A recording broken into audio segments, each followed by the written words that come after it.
दिल के आले में मैंने एक निशानी रखी है।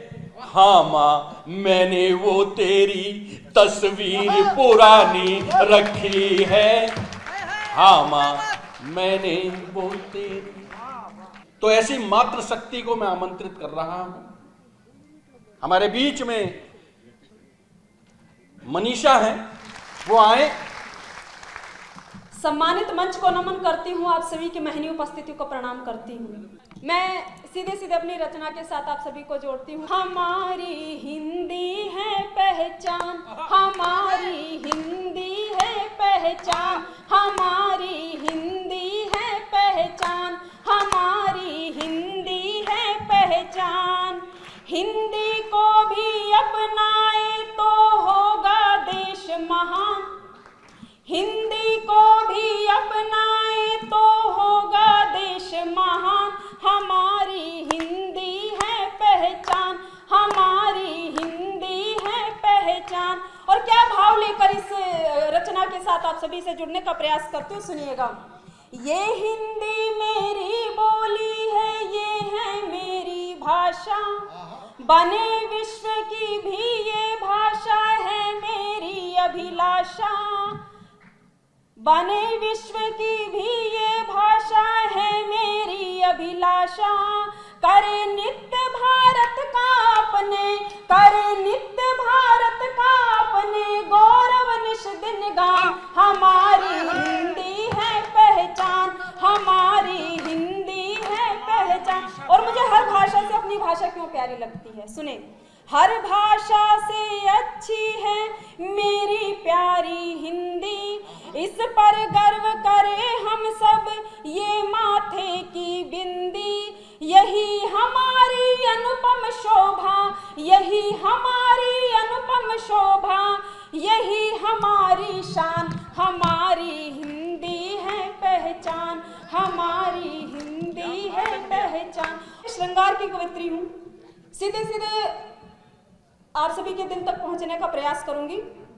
सुहाना दिन भी यूं बीते कि फिर से भोर हो जाए, मेरे गीतों के सावन का महकता दौर हो जाए। मनीषा नाम है मेरा, तुम्हें मदहोश कर दूंगी, मनीषा नाम है मेरा, तुम्हें मदहोश कर दूंगी। तुम्हारी तालियों का अगर जरा सा शोर हो जाए। कि कविता का रस लेकर रस की प्याली आई है, होठों पर लाली और गालों पर तिलवाली आई है। जरा काबू में रखना है सुनने वालों अपनी दिल की धड़कन को, जरा काबू में रखना है सुनने वालों अपनी दिल की धड़कन को। दिल वालों की दिल्ली से दिलवाली आई है। हृदय से कामना हर के मैं कर निष्काम लाई हूँ, कि मन की भाव भूमि पर अवध सा धाम लाई हूँ। मैं संयमशील मर्यादा के गहनों से सुसज्जित हूँ, मैं संयमशील मर्यादा के गहनों से सुसज्जित हूँ। धर्म में लाई हूँ सीता, कर्म में राम लाई हूँ, धर्म में लाई हूँ सीता, कर्म में राम लाई हूँ। और तुमसे मिलना बातें करना सबसे बढ़िया रहता है, कि तुमसे मिलना बातें करना सबसे बढ़िया रहता है। जैसे राधा की सांसों में जो सावरिया रहता है। और तुम कहते हो मैं तुमको अब तक समझ नहीं पाई हूँ, और तुम कहते हो मैं तुमको अब तक समझ नहीं पाई हूँ। मेरे दिल के गूगल में तुम्हारा पूरा विकिपीडिया रहता है। हाँ तुमसे हो गया प्यार, मैं बैठूं डरी डरी। हाँ तुमसे हो गया प्यार, मैं बैठूं डरी डरी। मेरे पागल दिल ने यार मोहब्बत करी करी, के नींद है फरार मेरा खो गया करार। आईने से बार बार यार शर्मा गई, के नींद है फरार मेरा खो गया करार। आईने से बार बार यार शर्मा गई। तुमने जो बोला मैंने कुछ भी न तोला, सीधा मन को टटोला और मन में समा गई। आँखों में सपने हजार, आँखों में सपने हजार, उमंगे भरी भरी, हाँ तुमसे हो गया प्यार, मैं बैठूं डरी डरी। और अगला बंद सुनिएगा कि वो जो हंसे बाह कसे, दिल में यूं आन बसे, रूप नट नागर का देखूं चोरी चोरी में। कि वो जो हंसे बाह कसे, दिल में यूं आन बसे, रूप नट नागर का देखूं चोरी चोरी में। नयनों की काजल की कोर से बटोर लूंगी, प्रेम का रतन धन दिल की तिजोरी में। वो मेरा राजकुमार, वो मेरा राजकुमार, मैं उसकी परी परी, हाँ तुमसे हो गया प्यार, मैं बैठूं डरी डरी। और इस गीत का अंतिम बंद मेरे मन का बंद है, आप सभी के मन तक पहुंचाने का प्रयास करती हूँ, सुनिएगा। कि कहना बने जाओगे जो ऐसे इतराओगे, तो गोपियां भी रज में बेचारी रह जाएंगी। कि कहना बने जाओगे जो ऐसे इतराओगे, तो गोपियां भी रज में बेचारी रह जाएंगी। लीला धर लोगे रस लीला कर लोगे, पर राधा बिन मुरली कुंवारी रह जाएगी। कहीं बीत न जाए यार, कहीं बीत न जाए यार, जवानी हरी हरी, हाँ तुमसे हो गया प्यार, मैं बैठूं डरी डरी। और इश्क तुझको तमाम हो जाए मेरी यादों में शाम हो जाए, कि इश्क तुझको तमाम हो जाए मेरी यादों में शाम हो जाए, काश चाहे मुझे तू मेरी तरह तू मनीषा गुलाम हो जाए। बहुत आभार।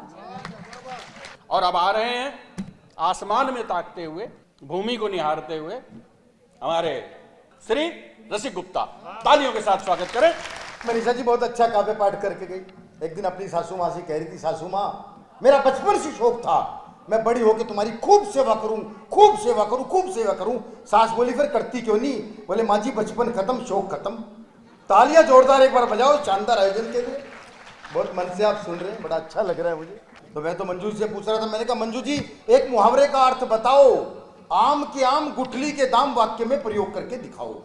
तो मंजू जी बोली, पति देव ने सुबह सुबह एक्सरसाइज के लिए जैसी हाथ घुमाया, मैंने फौरन उनके हाथ में कपड़ा थमाया। थोड़ी देर में साफ हो गई सारी दीवार, मेहमानों के लिए कमरा हो गया तैयार, काम वाले की जरूरत ही नहीं, फ्री में हो गया सारा काम।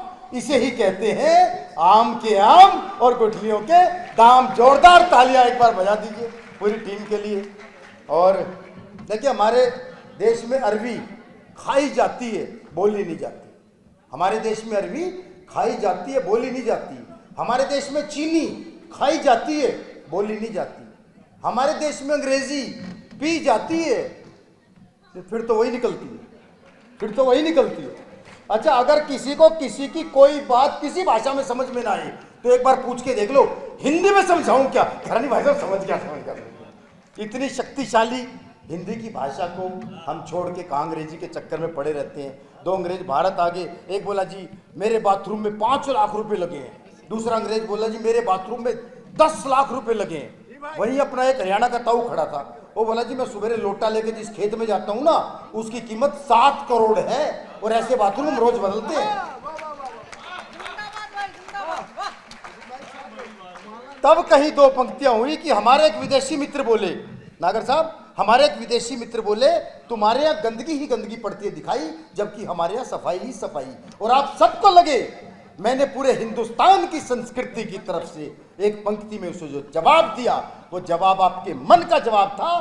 तो एक बार तालियों से, भरपूर तालियों से मुझे आशीष दीजिएगा, सुनेगा कि हमारे एक विदेशी मित्र बोले तुम्हारे यहाँ गंदगी ही गंदगी पड़ती दिखाई, जबकि हमारे यहाँ सफाई ही सफाई। मैंने कहा तुम तो कीड़े मकोड़े कॉकरोच सब तल के खा जाते मेरे भाई, इसीलिए रहती है वहां इतनी सफाई, इसीलिए रहती है वहां इतनी सफाई।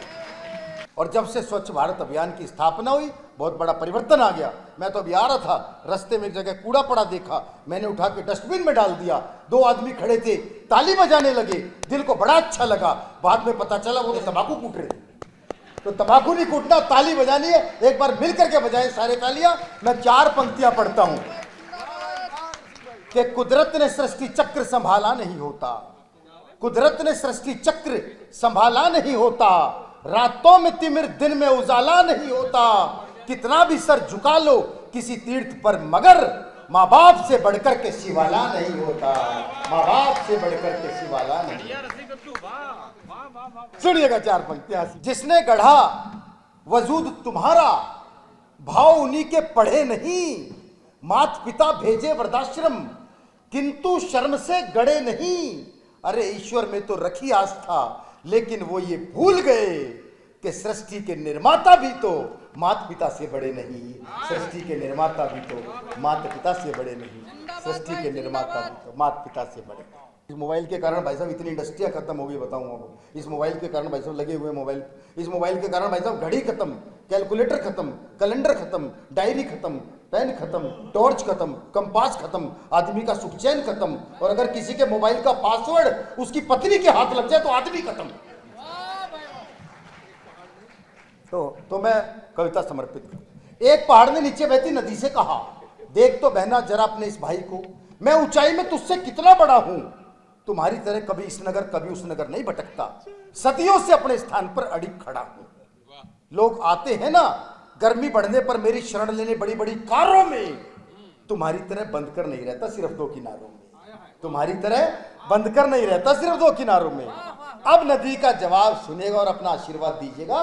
नदी बोली, ऐ मेरे अहंकारी भैया, तू तो भीतर से कुछ और बाहर से कुछ, और भले ही तेरा दूर दूर तक विस्तार है, पर ऊपर से तो ठंडा दिखता है।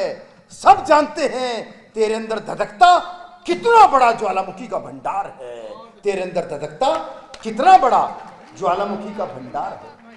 अरे मैं तो भारतीय संस्कृति की आस्थाओं का मंदिर हूं, क्योंकि जैसा बाहर से दिखती हूं वैसी ही अंदर हूं, जैसी बाहर से दिखती हूं वैसी ही अंदर हूं। होगा तू ऊंचा और बात करता रहे बेशक घटाओं से, लेकिन जब कृपा होती है ना मुझ पर किसी शंकर की, तब अवतरित होती हूं उनकी जटाओं से, तब अवतरित होती हूं उनकी जटाओं से। और भूल गया वो दिन जब लक्ष्मण मूर्छा पर भगवान राम की आज्ञा पाकर हनुमान जी के दोनों हाथ जुड़ गए थे। अरे गए तो बूटी लेने थे, पर तुम्हें समूचा एक हाथ में उठाकर आकाश में उड़ गए थे, तुम्हें समूचा एक हाथ में उठाकर आकाश में उड़ गए थे। बहुत बहुत धन्यवाद। बड़ी अच्छी बात कही हमारे रसिक भाई ने। हर कवि विदेश जाना चाहता है, मेरा भी शौक चढ़ा। मैंने किसी से पूछा भाटी जी से कि भाटी जी मैं भी विदेशों में काव्य यात्रा करना चाहता हूं। बोले अभी संजोग नहीं बन रहा। मैंने कहा मैं जाना चाहता हूं। बोले तो एक उपाय है, बोले 15 रुपए में आप पूरा विश्व घूम लोगे।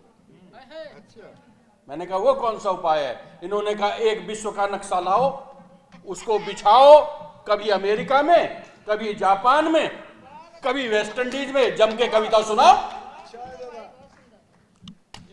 तो मैं भी इनकी तरह विश्व के 22 देश घूम चुका हूं। तो आइए अब मैं ला रहा हूं अजय, जो अपनी कविता को एक अंजाम तक पहुंचाएंगे। 2 छंद निवेदित करता हूं। ये भारतवर्ष की सांस्कृतिक परंपरा का एक वाहक अगर माँ से प्रार्थना करे तो क्या करे। निवेदन करता हूं सुनना कि देश में वो देशभक्ति का उबाल दीजिए माँ, देश प्रेम की दिलों में ज्वाल लगने लगे, कर्म से प्रचंड और धर्म से अखंड आज हर युवा ही लाल बाल पाल लगने लगे। बेटियों को शक्ति का वो बीज मंत्र दीजिए कि वहशियों को काली का कराल लगने लगे, और ऐसी वीरता प्रदान कीजिए सुतों को मात, बच्चा बच्चा अंजनी का लाल लगने लगे, बच्चा बच्चा अंजनी का लाल लगने लगे। हर घर से, हर घराने से, हर कुनबे से कैसे बेटे चाहिए। एक छंद वहां से निवेदित करता हूं। आज जयचंद नहीं, कोई फेरफंद नहीं, हिंदुओं से कृष्ण और राम मांगता है देश। शेर सरदारों के घरों से भी सुनो जी, आज बेटा भगत सिंह सा ललाम मांगता है देश। जाति के लिए भी नहीं, पांति के लिए भी नहीं, देश के लिए ही बस काम मांगता है देश। और एक नाम बोलता हूं और सलाम चाहता हूं, मोमिनों से अब्दुल कलाम मांगता है देश, मोमिनों से अब्दुल कलाम मांगता है देश। बहुत ही तेजस्विनी बेटियां यहां पर बैठी हुई हैं। एक छंद उन बेटियों के चरणों में निवेदित करने के उपरांत अपनी कविता को बहुत संक्षिप्त और बहुत तेज गति से निवेदित करूंगा। बात हो पवित्रता की तो यकीन मानिए कि बेटियां ये गंगा वाला पानी बन जाएंगी। अंतरिक्ष भेदने की बात चल पड़े अगर तो कल्पना सुनीता की कहानी बन जाएंगी। जंग जो छिड़ेगी रक्त बीज दानवों से यदि बेटियां ये कालिका भवानी बन जाएंगी और शीश जो उठाएगी अंग्रेजों की औलाद तो ये बेटियां ही झांसी वाली रानी बन जाएंगी। वो कविता विशेष निवेदित करता हूं, सुनना। मुगलिया काल में जलालुद्दीन अकबर के गाल पर कमाल के चांटे सा पड़ा था युद्ध। हल्दी घाटी का युद्ध क्या था? राजा मेवाड़ के प्रताप महाराणा उनके माथे पर सोने के मुकुट सा जड़ा था युद्ध। हल्दी की घाटी में वीर परपाटी में मेवाड़ की माटी में मौत सा अड़ा था युद्ध। दूजे युद्ध अन्य युद्ध, घोड़े पर बैठ लड़े शेर, वहां शेर पर सवार बबर शेर ने लड़ा था युद्ध। भारत की माटी का वंदन अनेक बार चंदन समान इसे मस्तक लगाता हूं। वीर रजपूतों की वसुंधरा वो वीर भूमि, रंगीले राजस्थान को मस्तक झुकाता हूं। चेतक के सवार महाराणा प्रताप, उन्हें श्रद्धा की शौर्य शब्द समिधा चढ़ाता हूं। तालियों की गूंज से हिम्मत बढ़ाओ आप, चेतक की टापों की गूंज सुनवाता हूं। चेतक की टापों की गूंज, चेतक की टापों की गूंज सुनवाता हूं। निवेदन करता हूं, सुनना। पानी है बनास का, इस पानी से तुम तन मन धो लो। इस बहादुरी की धरती में तुम पौरुष की फसलें बोलो। तुम वीर पुत्र हो वीरों के, वीरों जैसे निर्भय डोलो। बस एक धर्म है देशभक्ति, तुम उसके अनुयायी हो लो। है प्यार अगर इस धरती से तो फिर दोनों बाजू खोलो। राणा चेतक के साथ साथ भारत माता की। जो सूरज के आगे चलता वो उस रथ का हकवैया था, जो नाव डूबती जाती थी वो उसका प्रबल खिवैया था। उस नर नाहर ने मातृभूमि का पूरा कर्ज उतारा था। राणा प्रताप मेवाड़ गगन पर चमका एक सितारा था। ये उदय सिंह राणा का सुत बचपन से ही अभिमानी था। आकाशी विद्युत सा चंचल यह चक्रवात तूफानी था। जो जन्म लिया अंजनी कोख से वीर व्रती हनुमंता ने, वैसे ही सिंह जना था ये श्री बाई जी जयवंता ने। नेत्रों में प्रबल प्रभंजन था सूर्य, नेत्रों में प्रबल प्रभंजन था। माथे पर सूर्य चमकता था। अंतस की आभा से मानो पूरा ही पिंड दमकता था। ज्यों बाल भास्कर भोर प्रहर से प्रतिक्षण बढ़ता जाता है, वैसे ही ये मेवाड़ राज्य का सूरज चढ़ता जाता है। जैसे जैसे भुजदंडों की मछलियां अकड़ती जाती थी, वैसे वैसे मेवाड़ भूमि की चिंता बढ़ती जाती थी। घर में थी फूटन और मुगल के रोज आक्रमण होते थे चंद विभीषण जो खुद ही गद्दारी का विष्ट होते थे। ये एक समय की साजिश थी, ये एक काल की साजिश थी। इस साजिश के साक्षी बोलो, राणा चेतक के साथ साथ भारत माता की जय बोलो। मुगलों के राजा अकबर ने षड्यंत्र रचा आघाती था, लेकिन प्रताप का तेवर भी तेजाबी था, प्रतिघाती था। अकबर ने राजा मान सिंह को सेनापति बनवाया था। रजपूती सेना के खिलाफ रजपूतों को भड़काया था। रणक्षेत्र बनी हल्दी घाटी, चतुरंग शत्रु अड़ी हुई, उसके विरुद्ध थी राणा की बलिदानी सेना खड़ी हुई। इस बीच युद्ध के शंख बजे, ढोल बजे, मृदंग बजे, घड़ियाल बजे घन घनन घनन, जो झारू युद्धक जंग बजे, बज उठी तेज तलवार बजी, मुकदर बरछी कर। बहुत आभार, बहुत आभार, बहुत आभार। इस बीच युद्ध के शंख बजे, ढोल बजे, मृदंग बजे, घड़ियाल बजे घन घनन घन, जो झारू युद्धक जंग बज उठी तेज तलवार बजी, मुकदर बरछी करवार बजे, बंदूकों की शहनाई, तोपों के मुखर सितार बजे, दो धारी बाजी खन खन, छुरियां छम छम छम चाप, झन झन झनाक झन चन रहा। दुश्मन की गर्दन नाप बजी, धनुषों की डोरी धन धन, और तीर बोलते सन सन, घोड़ों की घंटी टन टन, हाथी का घंटा घन घन। सिर कटकर गिर जाते थे पर लोथे ही अड़ती रहती थी, और कहीं विलक धड़ से होकर बस बाजू लड़ती रहती थी, और कहीं विलक धड़ से होकर बस बाजू लड़ती रहती थी। जिसको भमोड़ देता चेतक, जिसको भमोड़ देता चेतक, उसका बख्तर कट जाता था। जिसको भाला घुस जाता था, गुब्बारे सब फट जाता था। वो नीले घोड़े का सवार तूफान दिखाई देता था।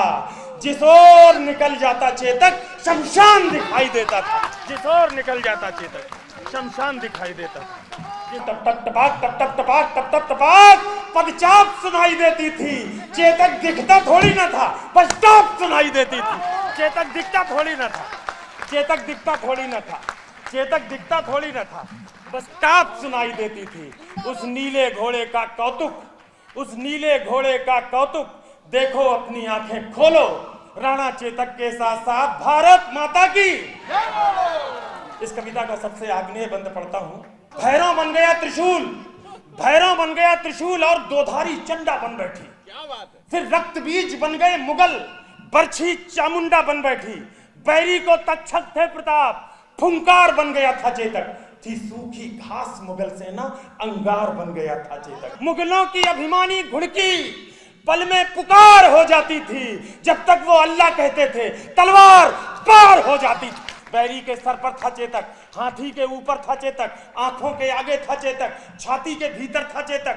थल में चेतक, जल में चेतक, छल में चेतक, बल में चेतक। लोहू की नदियां बहती थी, नदिया की कलकल में चेतक। पानी पर चेतक दौड़ रहा, चेतक चलता अंगारों में। वाणी पर चेतक डोल रहा, चेतक घुस गया विचारों में। राणा पर होता वार अगर तो तुरंत झुकाई देता था, जो यहां डूब जाता चेतक तो वहां दिखाई देता था। मेवाड़ विजय के रास्ते में खुद का तन रोड़ा बना दिया, चेतक योद्धा बन गया और मुगलों को घोड़ा बना दिया। चेतक कहता रणचंडी से, चेतक कहता रणचंडी से, आओ अपना खप्पर धो लो। राणा चेतक के साथ साथ भारत माता की। राणा के प्रबल प्रहारों का न तोड़ दिखाई देता था, न हल्दी घाटी में चेतक का जोड़ दिखाई देता था। संख्या बल में अकबर का दल राणा के दल से भारी था। हजारों घाव लगे थे, पर राणा का हमला जारी था। घिर गया शगालों में नाहर, राणा को संकट पूछ गया। पर एक लिंग का हठीपूत दोधारी लेकर जूझ गया। इतने में झाला आ पहुंचे, बोले राणा प्रस्थान करो, तुमसे कल को आशाएं हैं, कुछ उसका भी तो ध्यान करो। राणा बोले रण में झाला मैं इंच इंच कर सकता हूं, पर बैच भवानी तुल जाती मैं कभी नहीं हट सकता। तब एक लिंग का नाम लिया, दे घोर शपथ झाला बोले। दुश्मन का वार लिया खुद पर, होकर लथपथ झाला बोले। इनको मैं धूल चटा दूंगा, इनको मैं धूल चटा दूंगा। देखो तुम कल के मंगल को। झाला ने कसम दिलाई तो राणा चल निकले जंगल को। बढ़ते बढ़ते राणा मग में 21 गज का नाला आया। चेतक का तन था लस्त पस्त, लेकिन जैसे ज्वाला आया अपनी पूरी ताकत समेत चेतक फल्लांग लगा बैठा। राणा की रक्षा करने को अंतिम छलांग लगा बैठा। उस नील अश्व ने स्वामी भक्ति का पाठ सभी को सिखा दिया। करवट लेकर बेजान शीश राणा चरणों में टिका दिया। फिर लगा अचानक घोटक ने जैसे अपना मुंह खोला हो। फिर लगा अचानक घोटक ने जैसे अपना मुंह खोला हो। चलते चलते जैसे शहीद चेतक ने बस ये बोला हो, मालिक मालिक मालिक, मेवाड़ घराने का मैं कर्ज चुका कर जाता हूं। माथा सहलाकर विदा करो, मैं फर्ज निभा कर जाता हूं। बस एक प्रार्थना है स्वामी, बस एक निवेदन है स्वामी, शत्रु का सिद्ध षड्यंत्र न हो जब तक चेतक की याद रहे। मेवाड़ मेरा परतंत्र न हो, चेतक मेरे बेटे भैया। हा लाल वीर चीत्कार उठा, चेतक को बाहों में भरकर वो घायल शेर पुकार उठा। चेतक तेरी बलिदान कथा हिंदुस्तान भी गाएगा, गाएंगे श्याम नारायण भी, हर नौजवान भी गाएगा। चेतक तेरी सौगंध मुझे दुश्मन का नाम नहीं होगा, जब तक ये राणा जिंदा है मेवाड़ गुलाम नहीं होगा। और एक वचन मेरा भी है, जिसकी प्रतिपूर्ति नहीं होगी, चेतक तेरे बगैर राणा की कोई मूर्ति नहीं होगी।